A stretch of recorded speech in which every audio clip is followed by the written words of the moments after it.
558 now is coming to the end of its life that it's permitted to fly. It still flies absolutely beautifully. It's been a joy to fly for me this year and for the past 8 years. And it's been very well maintained by all our engineers up at Doncaster, and we've hardly had a single thing wrong with it all year. There was one tiny little hiccup on the undercarriage where all it needed was a little bit more fluid and a bit of bleeding of the air, and apart from that, that's all we've had. But sadly it is coming to an end, and this display here today at Old Warden is genuinely its last public display ever. So you're all very honoured to be seeing it, and I'm sure that there'll be a few, or not too many, dry eyes at the end of it. 558 came into service 55 years ago, and she still looks as good as new and still flies just as well as new. The number 558 is rather coincidentally 55 years and 8 years of displaying with the Sky Trust. Absolute delight for so many people. We know that. We know everybody absolutely, or certainly so many people almost worship the aircraft.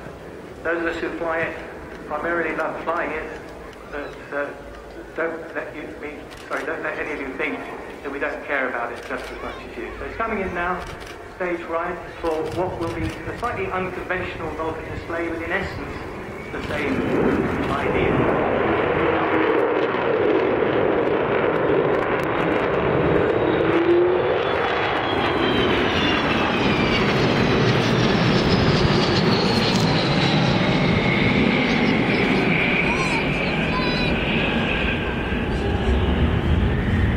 All these villages that we have to avoid here, don't be too concerned. It's just a little bit of a wide display, but say Phil will be doing his best to give you as much noise as possible, and certainly to show this beautiful aeroplane off to its best ability.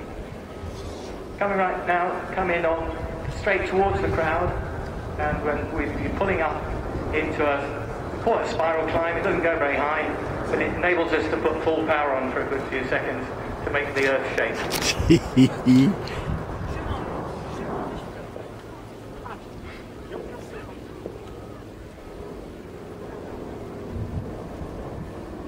Philadelphia is a very lucky, I call him a young man, some of you call him a bit older.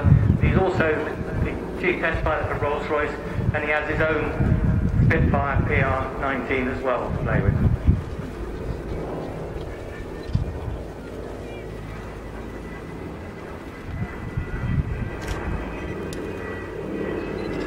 Wait for the noise.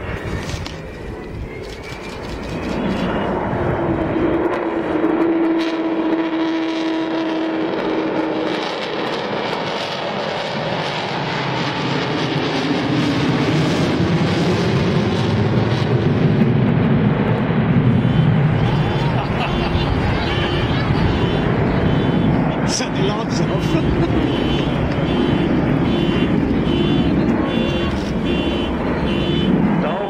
Design for this aircraft, initially designed by Roy Chadwick in the late 1940s, was that Britain needed a nuclear bomber, and it needed one big enough to carry a large bomb, but it had to be able to climb to 50,000 feet, hence the loss of power that it had.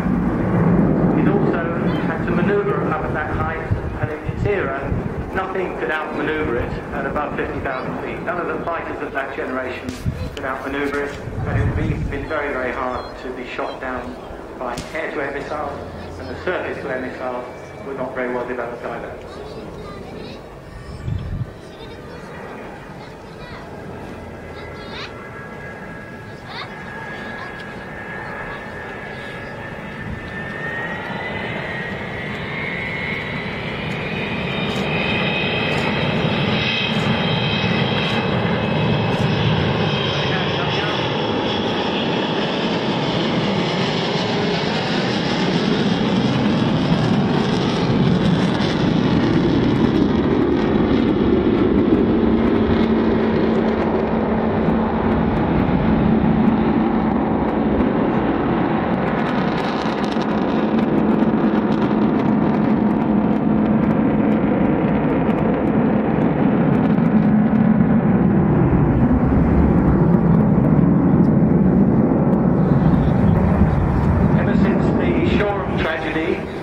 have been restrictions put on all vintage jets, and the Vulcan is no longer allowed overland display to use more than 60 degrees of bank. Hence, there was no big wing over just there.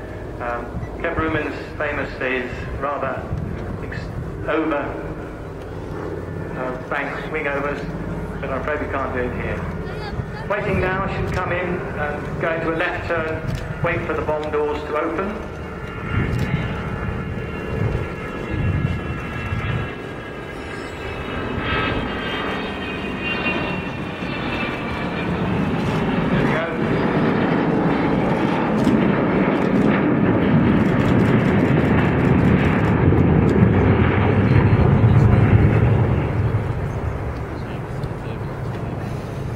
Sadly, the Vulcan has come to the end of its life, not because of the lack of funding, because we've had so much magnificent support from the general public over the years, but purely because it's no longer permitted to fly without the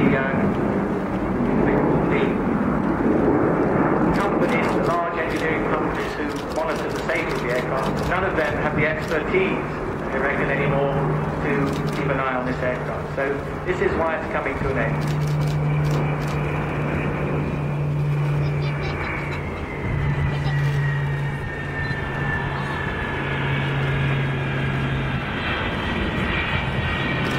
Doors closing.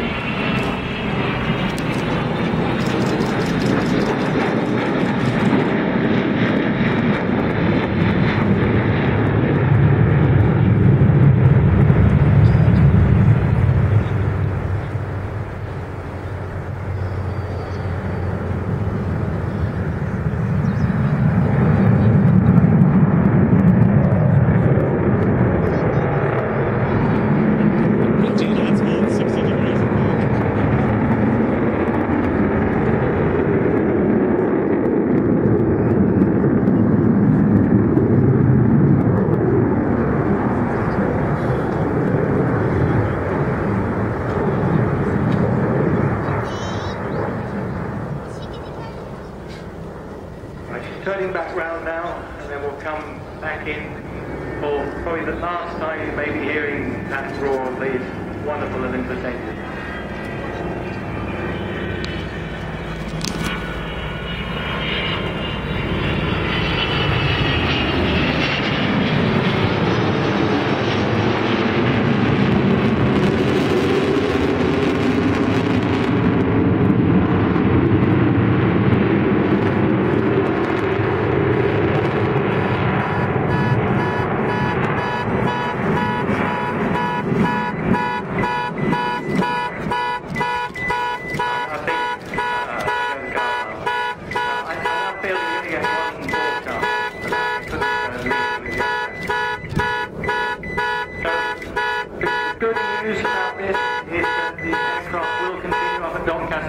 It will be a living, breathing aircraft, but no longer in the air. We'll still be offering tours around it. We hope people will still support it, because we still need your support and your money to see the next phase of this flight, which is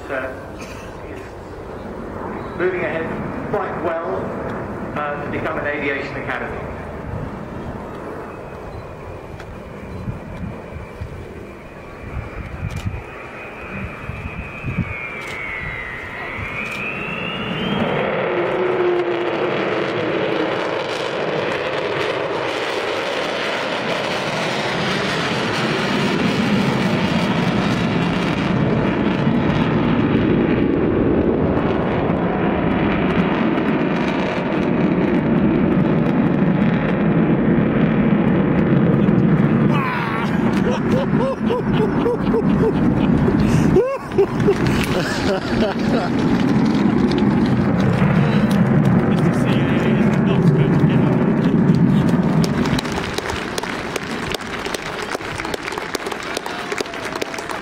What are you going to do?